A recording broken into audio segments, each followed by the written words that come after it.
నా పేరు గోపాల్ నాయక్. కోడంగల్ తాలూకా నుంచి వచ్చిన వికారాబాద్ జిల్లా దుద్యాల మండల్. మాది సొంత ఊరు పులిచెర్లకుంట తాండా. అక్కడ ఫార్మా కంపెనీ పెడతామని పోలేపల్లి, హక్కింపేట్, లగచెర్ల, రోటిబండ తాండా గ్రామ పంచాయతీ పులిచెర్లకుంట తాండా. అక్కడ ఫార్మా కంపెనీ గురించి 12,774 ఎకరాల 25 గుంటలు ఫార్మా 1274 ఎకరాల 25 గుంటలు ఫార్మా కంపెనీ కొరకు ఏం చేసిరంటే ఈ మ్యాప్ గిట్ట తీసుకొని వాళ్ళు సర్వే చేస్తుర్రు. ఆ మ్యాప్ డ్రోన్ సర్వే తోటి చేస్తుర్రు. ఈ మ్యాప్ కూడా మాకు వాట్సాప్ గ్రూప్లో వచ్చినందుకు మాకు ఇగో ఈ వాట్సాప్ కూడా ఏం రాసిరంటే ఇక్కడ కోడంగల్ దుద్యాల మండల తహసీల్దారులు వచ్చి మండల ముఖ్య నాయకులు మరియు ప్రజలతో కలిసి చర్చించి అందరితో సంప్రదించి ఏకగ్రీవ తీర్మానము గవర్నమెంట్కు పంపడం జరిగిందని రాసిర్రు. ఇది వాట్సాప్లో వచ్చినందుకు ప్రజలతోటి జనాలతోటి రైతులతోటి ఎవరు కలవలేరు. కలవకుండానే వాట్సాప్ ఇది ఎందుకు వచ్చిందని మేము అడగడం జరిగింది అక్కడ ఉన్న కాంగ్రెస్ లీడర్లకి. ఎందుకంటే ఇక్కడ ఎందుకు అడిగిన మా కాంగ్రెస్ లీడర్ల కంటే ఫోటోతో సాత్ వచ్చింది కదా, ఆ ఫోటోలో ఉన్న వాళ్ళకి పోయి అడిగినాము. వాళ్ళు మాకు తెలియదు అంటే చెప్పారు.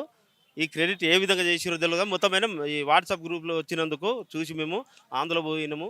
ఇంకోటి మాకు ఉన్న ముందు పాత జమాన్ నుంచి తాత ముత్తాతల కాడ నుంచి వెళ్ళి తవుడు అంటే మీకు తెలుసో లేదో, కొందరు సిటీలో ఉన్న వాళ్ళకి తెలియదు. కానీ తవుడు దీని కూడా వీళ్ళు శిస్తు కట్టి భూమును అట్లా కాపాడుకున్నారు. ఈరోజు మనం ఎకరంతో తీసుకున్నా, గుంటలతో తీసుకున్నా, మన తోటి కాని పని అయిపోయింది.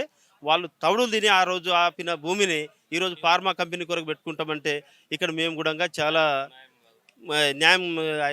న్యాయంగా ఉండే పరిస్థితి కాదు ఇది. మేము కూడా ఉండాలంటే చాలా ఫార్మసిటీ అనేది గత ప్రభుత్వంలో ఇచ్చేది, ఈ ప్రభుత్వంలో ఇచ్చిందా, ఇప్పుడు ఇచ్చిందా? ఇప్పుడు జరుగుతున్న లేటెస్ట్గా మొన్న ఇప్పుడు నెల నుంచి యువతలనే జరుగుతుంది. అంతకుముందు సర్వే అయిందా ఏమైందో మాకు తెలియదు. నెల యువతలనే మాకు వాట్సాప్ వచ్చి ఇది క్రెడిట్ అయింది బయట. అప్పటి నుంచి మేము కూడా ప్రతి ఒక్కరికి అడగదలుచుకున్నాము. ఎంఆర్ఓ కూడా మెమోరాండం ఇచ్చినాము, అట్లా కాడా ఆఫీసర్కి ఇచ్చినాము, కలెక్టర్కి ఇచ్చినాము. వాళ్ళకి అడిగితే కూడా మాకేం తెలియదు అనేటట్టుగా మాట్లాడుతున్నారు వాళ్ళు. కానీ డ్రోన్ కెమెరాలు కూడా రాత్రి ఫస్ట్ రోజు అంటే 3-4 రోజులు వరుసగా తిరుగుతున్నాయి. అవి ఫస్ట్ రోజు మన 10 గంటల నుంచి వెళ్ళి 2 గంటల వరకు తిరిగినాయి. మేము కళ్ళారా చూసినాము. అది కూడా వీడియో తీసినాము. మరుసటి రోజు 8:30 నుంచి 12:30 వరకు తిరిగినది. 5-6 డ్రోన్లు తిరిగినాయి. ఆ రోజు ఫస్ట్ రోజు 2 తిరిగినాయి, మరుసటి రోజు 5-6 తిరిగినాయి, మళ్ళీ మరుసటి రోజు 4 తిరిగినాయి.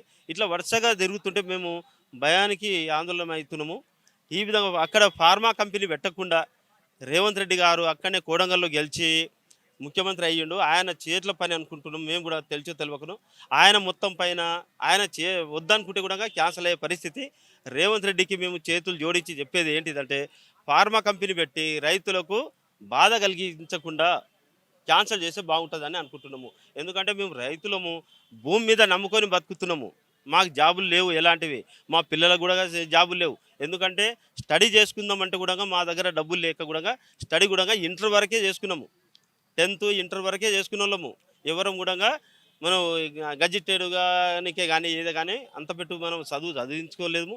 మేము రైతులము ఏం చేస్తున్నామంటే పంటల మీద తీసుకొని పంటల మీద బతికేటోళ్ళం. కాబట్టి అక్కడ ఫార్మా కంపెనీ క్యాన్సిల్ చేసి మా రైతులకు సంతోషపెడితేనే బాగుంటుందని మేము అనుకుంటున్నాం. చెప్పండి అన్న, ఇప్పుడు మీ దగ్గర ఏదైతే సర్వే చేస్తున్నారో మరి మీకు పర్మిషన్ తీసుకొని సర్వే చేస్తున్నారో లేకుంటే ఏ విధంగా చేస్తున్నారు? మాన్యువల్గా సర్వే అనేది జరగట్లేదండి. రాత్రిపూట డ్రోన్లు తిరుగుతున్నాయి. దానికి సంబంధించి సర్వే జరుగుతుందని చెప్పేసి మేము భావిస్తూ ఉన్నాం. గత ప్రభుత్వంలో ఫార్మా సిటీస్ అనేవి ప్రపోజల్లో ఉండే. మొన్న ముఖ్యమంత్రి గారు చెవేల మీటింగ్లో మాట్లాడుతూ ఫార్మా విలేజ్లు అనేది చెప్పడం జరిగింది. చిన్న చిన్న క్లస్టర్స్గా ఫార్మా విలేజ్లు ఉంటే బాగుంటుందని చెప్పడం జరిగింది. ఆ తర్వాతనే కొడంగల్ ప్రాంతంలోని హక్కింపేట్, లగచెర్ల, పుల్చల్రకుంట తాండా, రోటిబండ తాండా, ఈర్లపల్లి తాండా, ఈ ప్రాంతాలు ఏవైతే ఉన్నాయో ఈ ప్రాంతాల మధ్యలో ఫార్మా విలేజ్ ప్రపోజల్ వచ్చిందనేది మాకు ఒక మ్యాప్ రావడం జరిగింది. కొంతమంది నాయకులు ఒక దగ్గర కూర్చొని మాట్లాడి దానికి సంబంధించిన డీటెయిల్స్ రావడం జరిగింది. కొంతమంది అధికారులు కూడా ఉన్నారు. అయితే ఆ ప్రాంతంలో చిన్న కమతాలు ఉన్నటువంటి రైతులు అత్యధికంగా ఉన్నారు. 1-2 ఎకరాల భూమి ఉన్నటువంటి రైతులు ఉన్నారు. కాబట్టి వాళ్ళు పూర్తిగా వాళ్ళ భూముల్ని, వారసత్వంగా వచ్చిన భూముల్ని కోల్పోతే రేపొద్దున బొంబాయి, హైదరాబాద్ లాంటి నగరాలకు వలస వెళ్ళి కూలీలుగా పనిచేసేటటువంటి అవకాశం ఉన్నది. మా ప్రాంతంలో ఈ మిల్లెట్స్ పండించి దగ్గరలో ఉన్నటువంటి తాండూరు మార్కెట్లో అమ్ముకొని వర్షాధారిత పంటలు వేసుకున్నప్పటికి కూడా బాగానే బతుకుతున్నాం. ఎక్కువ మంది అన్ఎడ్యుకేటెడ్స్ ఉండడం వల్ల ఆ ప్రాంతంలో ఈ విషయం మౌత్ టు మౌత్ అంటే వేరేగా వెళ్ళి మొన్న ప్రత్యక్షంగా చెప్పవచ్చు వీళ్ళ మదర్ కొంత వయసైనటువంటి వ్యక్తి ఆమె కొన్ని రోజుల నుంచి ఆహారం తీసుకోకుండా మా భూములు గుంజుకుంటున్నారు అనే భయంతో చనిపోవడం కూడా జరిగింది.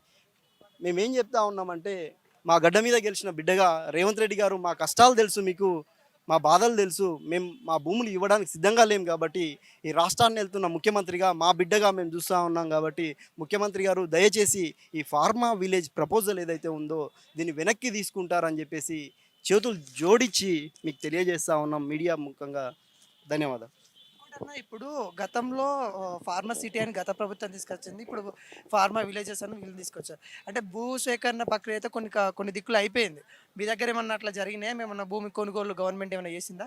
మా దగ్గర భూమి సంబంధించి తీసుకుంటామని కానీ ఎలాంటి నోటీసులు రాలేదు, ఎలాంటి మాన్యువల్ సర్వే జరగలేదు. కానీ రాత్రి సమయంలో డ్రోన్స్ ఏవైతే జరుగుతున్నాయో హై టెక్నాలజీ యూజ్ చేసి ఏరియల్ సర్వే అనేది జరుగుతుంది అని చెప్పేసి మా ప్రాంత ప్రజలంగా మేము భావిస్తూ ఉన్నాం. మేమేం చెప్తా ఉన్నామంటే ప్రజలు భయంలో ఉన్నప్పుడు పాలకులుగా మీరు బయటికి వచ్చి మేము ఎలాంటి కంపెనీలు ఏర్పాటు చేయట్లేదు అని చెప్పేసి ఎందుకు చెప్తలేరు అని చెప్పేసి మేము పాలకుల్ని ప్రశ్నిస్తూ ఉన్నాం. ఇప్పటికీ స్థానిక స్థాయిలో ఉన్నటువంటి అధికారులకు ఇవ్వడం జరిగింది.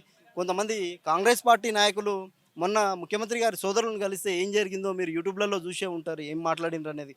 మేము ఏం చెప్తా ఉన్నామంటే స్పష్టంగా మా ఏరియాలో ఫార్మా విలేజ్ అనేది ఏర్పాటు చేయకండి అని చెప్తా ఉన్నాం. ఫార్మా విలేజ్ ఏర్పాటు చేస్తే ఈ ఎస్సీ ఎస్టీ మైనార్టీ బీసీ సోదరులు ఎవరైతే ఉన్నామో మేమంతా మా జీవనాన్ని కోల్పోయే ప్రమాదం ఉంది. రేపొద్దున మా భవిష్యత్ తరాలు మాకంటూ ఒక ఊరు ఉండే అనేది కూడా లేని పరిస్థితి ఏర్పడుతుంది. కాబట్టి మా విలేజ్ని మేము వదలదలుచుకోలేదు, దాన్ని అర్థం చేసుకుంటారని చెప్పేసి